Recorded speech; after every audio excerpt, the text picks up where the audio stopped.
What's going on, ladies and gentlemen? I'm back with yet another video. I actually already recorded this video once and I hated it, so I'm gonna redo it. And I have some handy dandy notes to follow because I didn't know the names of half the shit that I own.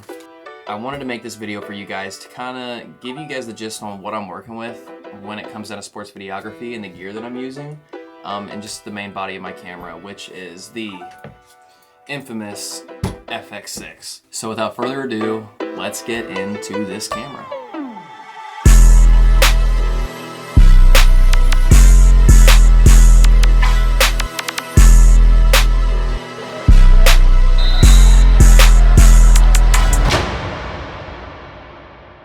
Let's jump into the camera a little bit. I have a love-hate relationship with this camera. A lot of the reviews on this camera, everybody pretty much loves it. For the most part, this is a great camera and I do love it. But before I get started, I just want to let you guys know that I'm going to put all the links to all these products in the description. And while you guys are down there, it'd be really cool if you throw a like and subscribe to the channel. That'd be really helpful and I'd really appreciate it.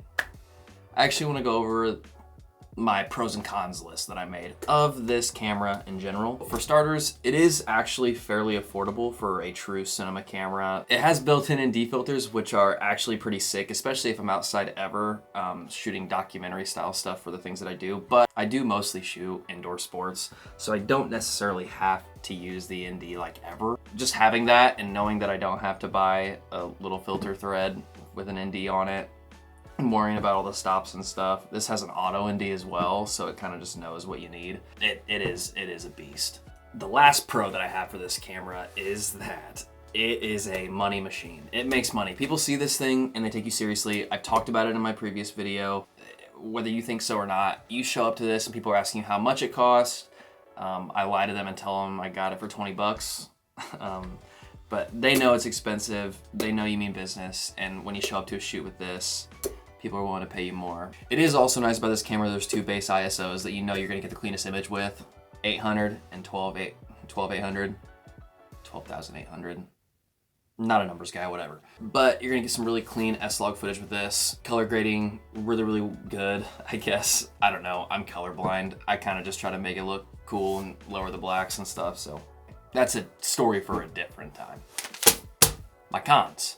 So, this camera is definitely overkill for half of the shit that I do. And that's completely fine with me. I really don't mind it. But you know, only shooting wrestling and MMA, my main sports, this is just a very bulky setup and I just wish it was a little bit lighter and kind of like my last setup with the camera that I'm shooting with now, which was the Sony A7C. Another con.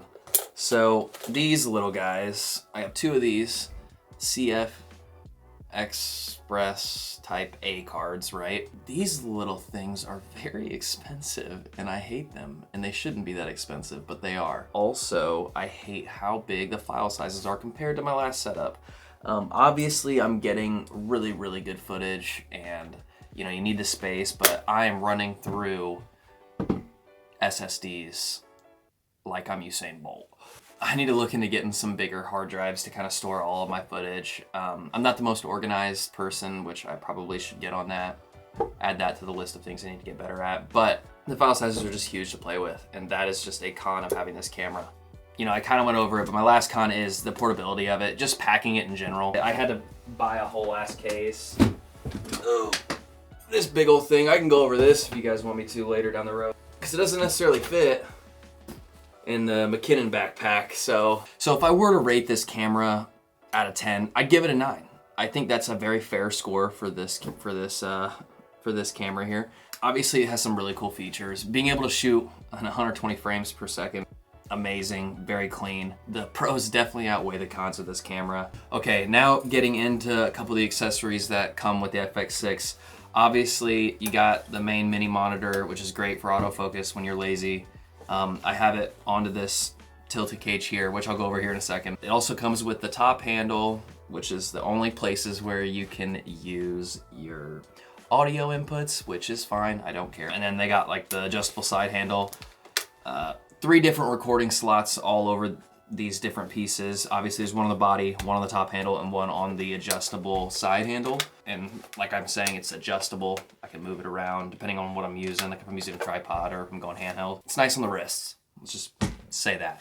Now getting into what I have on here, which is the Tilta V-mount battery system. So the top cage is hooked into the V-mount system, so I get a couple different places where I can mount things, which is really nice, and that's why I mount the mini monitor, whatever it's called, onto it, because it's a little closer to where my hand is, my free hand, where I'm on my lens, instead of all the way up top on the top handle. I'd rather it down here. It's just a little easier to see. I got bad eyes. I've had these same 2-week contacts in for about a month and a half now, so I digress. This V-mount system is actually great because there's 2 DTAP ports on each side depending on where you need to put things. And I think that's super slick. And I've had V-mount batteries even when I was using that A7C, and they are a game changer. I have shot a wedding before and the bride was walking down the aisle and my monitor died, and it was a horror story. It was the worst possible thing that could have ever happened shooting my first ever wedding. And it happened to me. So I decided I had to invest in some big batteries, some big boy batteries. So let's go over those batteries. Boom. We got this guy and this guy. So my favorite right here, this is the SmallRig VB99 Mini Pro, okay? I dropped it not too long ago, still working like a charm. It's a beast, it's durable. This thing is great. I get about 3.5 to 4 hours out of this thing, but I usually use it for shorter shoots, whether it's just like a regular duel or I'm just doing a quick like workout video, or, you know, just things that I don't need a crazy ton of battery for. I take this. It's smaller than this big old one, which is the SmallRig VB212. It's the Caleb Pike edition. I'm getting like 7 hours out of this thing. But the best part about these batteries is they have a few different ports on the top that if I'm ever running low on my phone, or if I'm ever, you know, if I ever need another port or something like that, I always have access to that on the top too. And it actually tells you on the screen how much output is being put out on different items that you're plugging it into. It also does that on this one as well. I love the SmallRig ones because they're pretty cheap and they have a cool screen. And I've never really tried any other V-mount batteries. I had a lot of success with the 99, so I went and picked up the 212 for the big long tournaments because I can't sit there and wait for this thing to charge up all day. And it's just great to have 2 different V-mount batteries, just in case you're doing a little extra than what you thought. And I mean, look how easily these things click in. I mean, boom, you're ready to go. Okay, so now into the audio. I've been using this bad boy. It came with the camera, and it is the Sony ECM VG1. Sure. Your pretty standard shotgun mic. I'm not that crazy about audio. I really don't care. I'm not gonna spend $1.5 grand on a Sennheiser when I just throw music on top of shit anyways. It latches in right up top. Like I said, I don't have a lot of issues with it. I really just use it as background audio. It does the trick. There's that. I kind of want to show you guys a piece that I've been kind of waiting on, and I just asked for it for Christmas. It was super cheap. But it's one of these little nicey rig iPhone cold shoe mounts, right? And you can throw it on the top here. Super great, adjustable, easy to throw your iPhone in, right? And this is perfect when you have this small setup. If you need to catch something for like an Instagram story for a team or something like that, I mean, this thing is nice, it's durable, and you get your iPhone raw footage.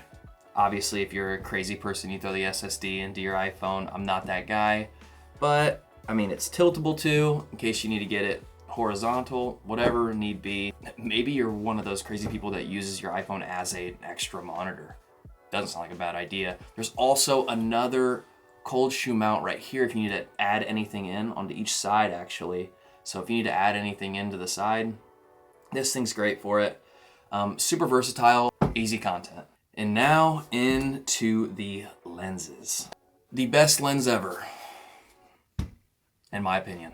This is the Sigma 28 to 105 f2.8. Brand new lens they just dropped. I love this thing. It's a little heavy. Other than that, it's a great lens. It's the perfect starter lens, in my opinion, for sports videographers. I don't think anything that Sony has made beats this just yet. I mean, that new 24 to 70 f2 sounds amazing. You don't really need it for sports, and it kind of looks stinky because it pushes out, whatever, I don't care. I love this lens for wrestling especially, because with the 24 to 70 or You know, if you have a 28 to 75 Tamron or whatever, you can't get the other side of the mat. And so with just that little extra bit of reach all the way out to 105 from that 70 mark, it lets me get the other side of the mat, or if I need to get those close in slow-mo shots so I don't have to switch over to my other lens. This thing is amazing. Heftier price. I bought it retail off of B&H. I will throw the link down in the description if you need to try this lens out. I also dropped a review of this lens recently, so I'll add the link up top somewhere if you want to check out kind of my key takeaways of this lens. Best starter lens for a sports videographer, especially one that is in indoor content like basketball, wrestling, MMA. That being said, you always have to have an extra lens on top of this, always, because why not? So I picked up the 70 to 200 G Master f2.8 by Sony. I used to have the f4 version. This is a little bit better. Didn't come with the little top job or the shoe. eBay, they'll get you every time. This lens is goated for the slow-mo shots, and I usually just throw it on a camera to take some extra photos and hand it off to somebody to take some photos of like a duel or a tournament that I'm shooting. I pretty much only use this for slow-mo, really close-up things. And so this is pretty much the run and gun setup that I use if I'm going handheld with the Sony FX6. And now we're gonna kind of get into a few pieces that I use. If I know I'm gonna be at a big long tournament, I need a bigger, bulkier kind of setup. We're gonna get into those accessories pretty much. The next thing I'm going to add is the monitor, which is this little port keys. Let me go over the name on the back, LH5P2. Those numbers or letters don't mean anything to you, but they did to me when I bought it, because this little guy is pretty great because you get 4K resolution, brightness is pretty good. I mean, what else can I say? It's 5.5 inches, so it's not too bulky. It's pretty much a plastic back, super lightweight, and I pair it with two little pieces right here. So this one right here that plugs into the top handle, it is the SmallRig. Let me go over it. EVF. I can't even read my own handwriting. And then this is a SmallRig little cold shoe monitor mount job. And so they both pair together pretty nicely. And all I gotta do is throw it up top here. And my friends, we are rocking and rolling with a second monitor. And so I use this monitor a lot of the times in my bigger setups because it helps me kind of notice the autofocus and stuff. Some of the times this little smaller one just doesn't like, it's not a clear image. And maybe that's my bad eyes like I was talking about earlier. I think having an extra monitor on top not only catches eyeballs, right, but it does help you with the autofocus and everything. And it kind of helps you understand if you have, like, if you're shooting an S-Log footage, it has the LUT over the top, so you know what your footage is gonna look like in post, which is really good for like exposure stuff. So I don't necessarily know everything about it. I just know it's a pretty bright one. It doesn't take a lot of cords to fuel it. Obviously the standard D-tap cable. And then I picked up these left bracket, or I don't even know, just angled cords, HDMI cords for 4K HDMI cords through Condor Blue. These two cords, all they do is plug into the back system here. I just kind of run them down and it works. So I know you guys might have saw this, maybe you didn't, but I have this little piece here, and that is for my tripod. Other words, a hi-hat, baby tripod, whatever you want to call it. This right here, the bottom piece is the Barrell hi-hat, adjustable length, very, very stable. And I pair it with the Manfrotto little fluid head. This is the MVH502AH, if those letters and numbers mean anything to you. This is what I use for getting those steady slow motion shots or just steady footage in general. I can set it matte sides so people kind of know where my spot is and they know this is mine, and I can kind of pull my camera off and leave this there. So it's nice to have a little tripod out and about that you know is gonna work really well, but it is very fluid and it always comes with one of these little arms. I take it off because it gets in my way and it pokes me and it prods me, and then sometimes I like to push it up and then it's in the way if you want to go handheld real quick. So I just keep it off. I don't need it, but I wanted to show you guys that I have it. The best part about this is that this is a very easy system but it's super easy just to slide back on. And there is the main camera setup. And this is what I'm rocking at the majority of my shoots. And so that is the camera rig that I'm using in 2025 as a sports videographer. I hope you guys like it. If you guys have any questions, please let me know down in the comments below. I'd love to answer them. I'm very active in the comment section. If you missed it earlier, please like and subscribe. That really helped a lot. Thanks for watching. Love you guys. Peace.